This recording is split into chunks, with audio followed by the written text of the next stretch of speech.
From the KGW HD studios, where the news comes first, News Channel 8 at 11 starts now. A 69-year-old man from Hermiston is recovering tonight after being run off the road. Was he forced from I-84 intentionally?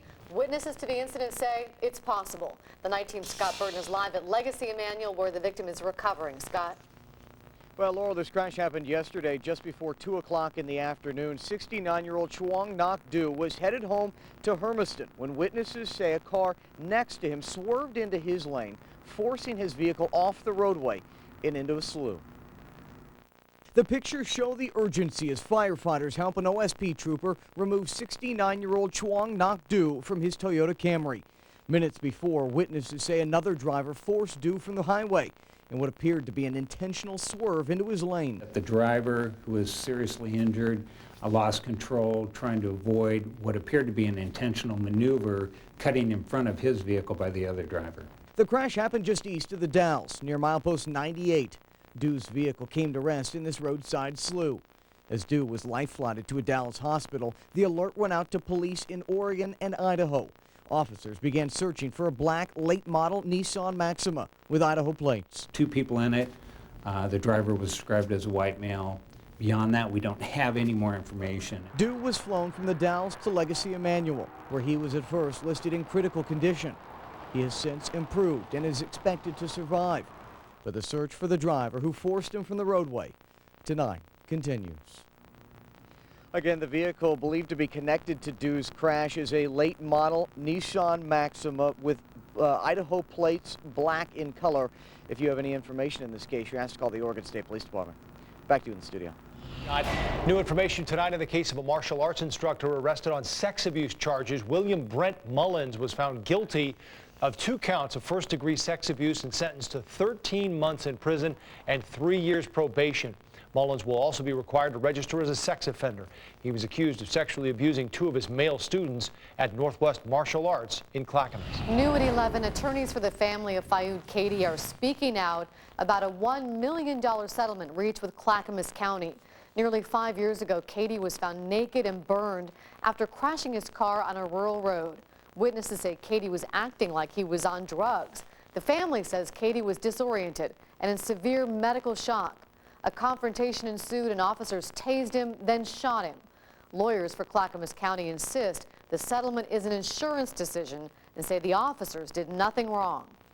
The police and the deputy sheriff, of course, they, in a settlement, everyone says, well, we don't admit liability. We'll let the $2 million that was paid out in this case stand for itself. The family reached a separate $1 million settlement with the city of Sandy last year. Tonight we're hearing from friends of a missing Washington woman. She and her son have not been seen since Saturday. The night team's Mike Benner is following this story. He joins us now live in the newsroom with the latest. Mike? Yeah, Joe, the search for Shantina Smiley and her son Azriel is approaching its 3rd day. The pair left Saturday evening for a trip that should have taken no longer than 2.5 hours. But tonight there's no trace of mom or her son, and both family and friends are getting more anxious by the hour. Scares me really bad. Dawn McCall is a longtime friend of Shantina Smiley's family, so it's unsettling to learn that Shantina and her 8-year-old son Azriel have been missing for more than 2 days. Being a parent and a grandparent, I couldn't even imagine what that pain would be like, so yeah, The mother and son duo left their Silverdale, Washington home on Saturday evening. They were heading for Shantina's stepfather's home in Castle Rock, but they never made it. I still love her. I really do. Jerry Smiley is Shantina's ex-husband, and he says he has no idea where she is. Right. Mysterious circumstances. It's just not something that she would do. Fortunately, there are a few clues for detectives to go on. This surveillance video shows Shantina and her son at the Handy Pantry convenience store in Olympia, just before 8 o'clock Saturday night. An hour later, they ate at the Martin Way Diner. And 45 minutes later, this camera captured their van pulling in and out of a gas station before stopping at the home of Dennis Williams to ask for directions. I wish there was something more I could have done.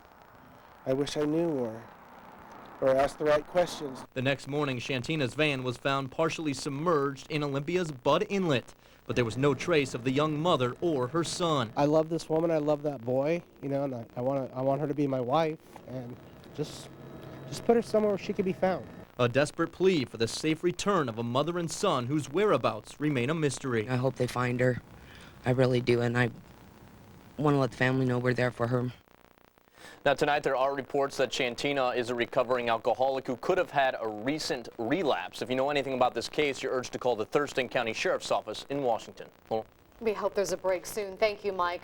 A judge today carried out a jury's recommendation and sentenced triple murderer Richard Serrano to death.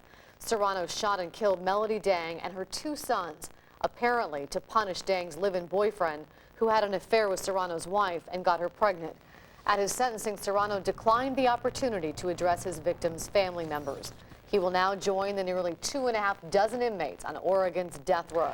A 46-year-old Molalla man is behind bars tonight, facing some 75 charges related to child sex abuse. David Feathers appeared in court today on charges ranging from child pornography to sex abuse and rape.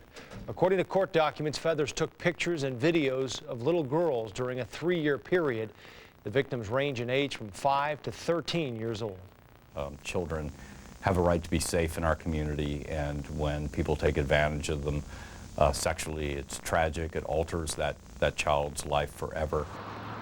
Investigators obtained a search warrant for Feathers' Molalla home and the Portland manufacturing company where he works. Right now, they have identified 1 victim, but based on photos, they say they know there are more victims out there. New information tonight in a deadly crash near Mount Angel in Marion County. Investigators have released the names of the 2 men killed when their vehicle crashed into the Pudding River yesterday. The driver was 21-year-old Luke Jackson of Forest Grove. The passenger, 20-year-old Tyler Ray Leibel of Woodburn. Witnesses say the car was going more than 100 miles an hour before the wreck. More power to those overseeing police behavior. That's the goal of a new proposal at Portland City Hall. Tonight, the Citizen Review Committee gathered at City Hall along with other members of the community to talk about these proposed changes. Under the current rules, the city's police chief dictates what kind of power the Independent Police Review Office has in monitoring police behavior. City Auditor Levon Griffin-Valade wants to give the IPR subpoena power and the ability to start investigations of police whenever it wants to. City Commissioner Nick Fish is trying to slow down the pace of reforms for now. I need to take my independence and press for change and not back down. I think the council taking a few more weeks to get it right is really important. Commissioners will begin taking testimony on this issue Thursday afternoon at City Hall. The worst kept secret in Oregon sports is now official. The Oregon Ducks today fired men's basketball coach Ernie Kent. Adam Bjarnson was on hand in Eugene today for what turned out to be an emotional news conference. Adam? Yeah, it sure was, Laurel. Ernie Kent has been the Ducks coach for the past 13 years. That is the longest tenured coach in the entire Pac-10. So as you can imagine, saying goodbye was not easy. The news conference started just after 3:30 today at Mac Court. Athletic Director Mike Bellotti was also present and said he had many sleepless nights over having to make this decision. Kent leaves the program as the winningest coach in Ducks history, but Oregon has slipped the last 2 seasons, finishing 10th and 9th respectively in conference play. Today, Kent got emotional as reflected on the last 13 years. You may find a better basketball coach, but I don't think you'll find anybody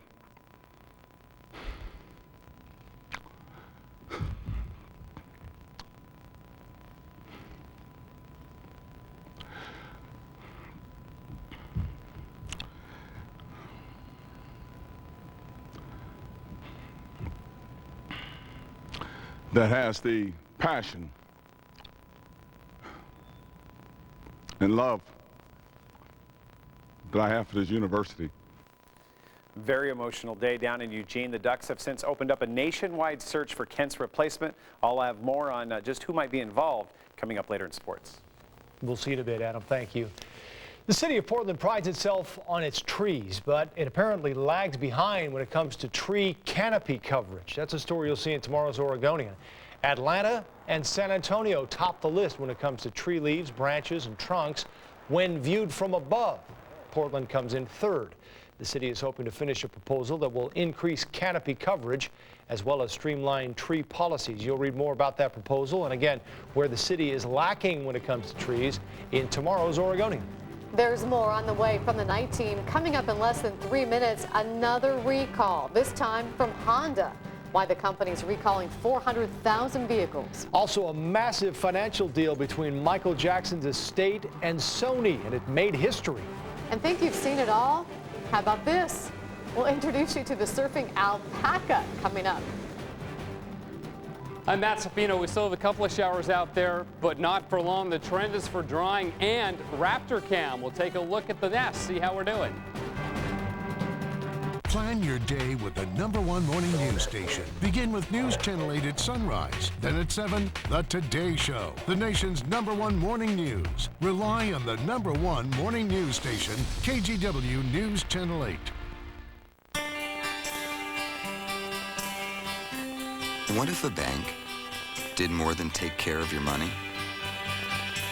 What if they took the time to find out what's really important? Both the big and small things. Stop into your nearest Key Bank. Start a conversation. Unlock your possibilities. Hi, may I help you? Yes, we're looking to save on car insurance, even if that means we have to shop all day, right, honey? Yep, all day. Good thing you're starting here. We compare your Progressive Direct rate to other top companies, so you can save money. Look, We saved a lot. And quick, too. and no more holding her purse. It's a European shoulder bag. It was a gift. Shopping less and saving more. Now that's Progressive. Call or click today. Tonight, Jay's got 2 Hollywood hotties, Hugh Jackman and Betty White, plus a special St. Patty's Day jaywalking. Fill in the blanks. Those buttons blank me, I'm Irish. Bite me, I'm Irish. New Tonight Show, followed by Late Night, tonight on NBC. 1 in 5. 1 in 5. Every day, 1 in 5 Oregonians endures hunger. That's why we're proud to sponsor the KGW Great Food Drive. I'm Heidi Luquette with Tillamook Cheese. Throughout March, when you buy any variety of Tillamook cheese, we'll donate a portion of the proceeds to help people in your community. Support the KGW Great Food Drive and make a difference in someone's life. Introducing Xfinity Voice, only from Comcast. It's home phone service reinvented. And now is the time to experience Xfinity Voice, because right now it's just $19.99 a month for 12 months. Now is the time to get unlimited nationwide calling with service rated #1 in call clarity. Plus popular calling features and voicemail, which you can even check online. Now is the time to sign up, because you can get Xfinity Voice for only $19.99 a month for 12 months. But hurry, this offer ends soon. Call 1-800-XFINITY today. Now, back to Joe Donlin and Laurel Porter on KGW News Channel 8. A consumer alert tonight, another vehicle recall to tell you about. This time it affects Honda owners. The automaker is recalling more than 400,000 vehicles because of a braking problem. This recall includes 2007 and 2008 Honda Odyssey minivans and Honda Element small trucks. The company says the brakes could become soft and must be pressed closer to the floor to stop the vehicles. Owners should wait to get a letter from the company around the end of April. Honda says that's because parts aren't available yet. Tiger Woods is returning to the game of golf. Woods announced today he will play at this year's Masters in Augusta. Woods made the announcement in a written statement saying, quote, "After a long and necessary time away from the game, I feel like I'm ready to start my season at Augusta." The Masters is often thought to be the most prestigious of golf's majors. The Masters is the Masters no matter who plays, but it's a better Masters if Tiger plays. I can't imagine a better place. He will be in a secure situation. There are reports Woods has hired former Bush spokesman Ari Fleischer to help restore his image. While the king of pop may no longer be with us, new music from Michael Jackson will be heading our way soon. Sony Music signed a deal with the late singer's estate to pay at least $200 million for 10 new projects over the next 7 years. It is the biggest recording deal in history and will include new albums with dozens, if not hundreds, of Jackson's unreleased recordings. The deal covers not only albums, but also DVDs, video games, and stage shows. Friends and family gathered near Toronto today to say their final goodbyes to actor Corey Haim. The former child star died last week at the age of 38. Hundreds of people packed the Thornhill Memorial Chapel to pay their respects. The Los Angeles Coroner's Office says Haim, who struggled for years with addiction, had an enlarged heart, pulmonary congestion, and water in his lungs at the time of his death. An official cause of death is pending toxicology tests. The Federal Communications Commission wants to bring high-speed internet to more parts of the country. The broadband plan calls for high-speed internet to be available to 90% of the country by 2020. Right now, just 65% of Americans can access it. Many don't because of the cost. The plan calls for Congress to write new laws creating a nationwide infrastructure with faster speeds that are more affordable. All from surfing the internet to surfing alpacas. That's right. A man on the Peruvian coast has trained his pet alpaca, Pisco, to surf. He straps a flotation vest onto Pisco and carries the animal out to the surfboard. Pisco relaxes while they paddle out and eventually stands up and then bails out as they get closer to shore. Isn't that something? I was reading that he did that because he heard in Australia that people teach their koalas and kangaroos to surf. Can you imagine a surfing koala bear? I'm not sure Pisco is relaxing all that much on the surfboard there. Enjoying that? Not so sure he's into that. Yeah. How about surfing Mountain leprechauns tomorrow? You know what? The leprechauns are going to have a good day here in the Northwest, no question about it. It's going to be really nice, although it will actually be a little cooler than it was today. It'll be dry. Let's check out the radar.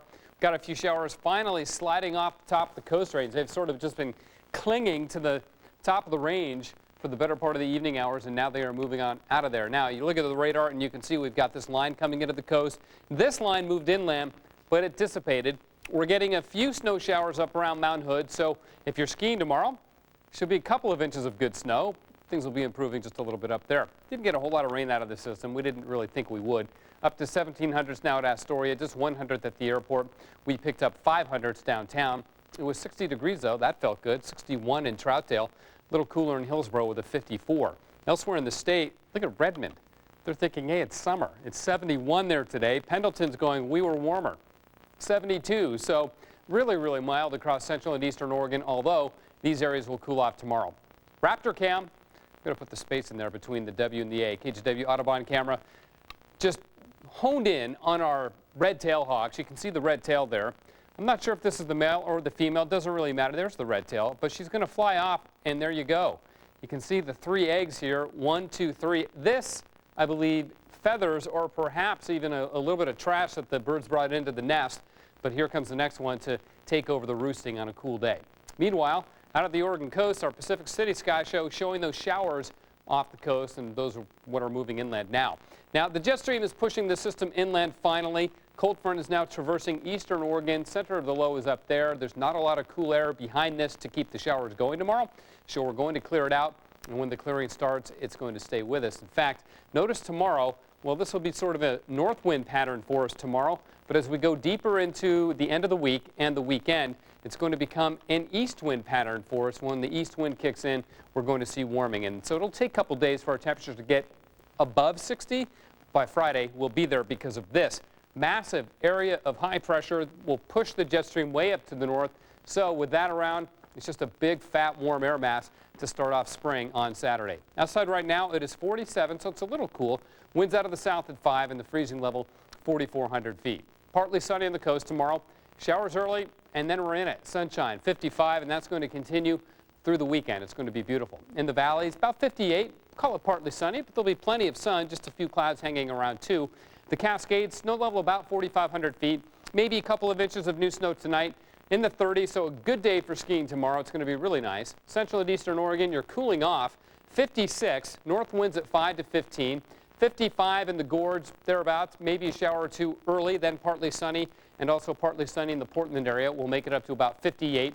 40 degrees for the morning commute with clouds and maybe a sprinkle, and then you can see the clearing kicks in. We'll get up to 58 in the afternoon. Now, the 3-day forecast, look at Thursday. We're up to 60. Friday, last day of winter, 66. It won't feel like winter because spring begins on Saturday. There's the 70, not a record. We'll miss it by 1, but still in the 60s on Sunday, and then we cool it off with spring next week. Now, there's the leprechaun for tomorrow, St. Patrick's Day, and then the flowers for Saturday for the first day of spring. And Laurel and Joe rather had a little bit of a hard time seeing this in our 10 o'clock news, so I've made them bigger. There's the leprechaun with the leg condition. Oh, there's the flowers. And there are the flowers for you.